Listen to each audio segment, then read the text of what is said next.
Hey, this you have to see. The party supposedly concerned with voter integrity was perfectly happy to be voting into paper bags yesterday during the Iowa caucus.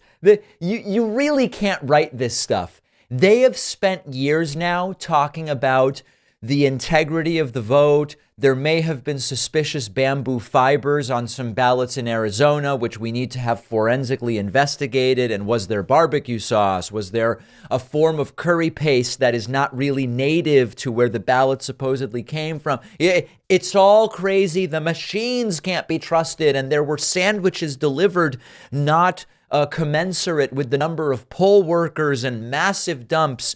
Here's video from last night of people at the Iowa caucus voting into paper bags that appear to be from the local grocery store. And everything is just completely fine. And there's no Mike Pillow screaming about the cyber guys and how everything is completely wrong with what's going on here. This is, it starts to become a little difficult to believe that they really are able to enforce. No one is sneaking back around in line and throwing another ballot in the paper bag.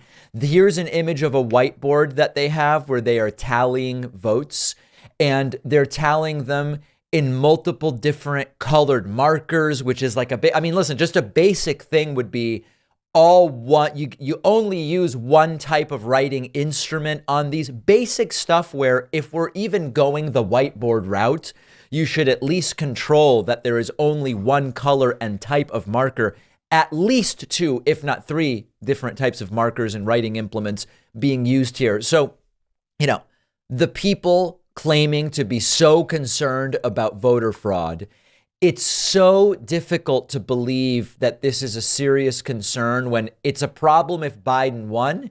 And in this case, we'll raise all sorts of ethereal and obscure concerns about every element of this, despite having no evidence for it. And then meanwhile, everybody's perfectly happy to just put their slips of paper in a grocery store bag from next door. These are not serious people. And I know that people will say, David, it's the caucus is different. This is the way they've done it all along. That's fine. I'm happy for them to do it that way if that's the way they want to do it. But for them to then argue that everything was done wrong in 2020 because their person lost, while believing that there aren't equivalent criticisms of this system, is the sort of pathetic double standard that I don't think any of us are surprised by. So Iowa Republicans voting into paper bags while they continue to be suspicious about some of the tallies from 2020, despite finding no evidence whatsoever that Joe Biden's win was anything but completely legitimate.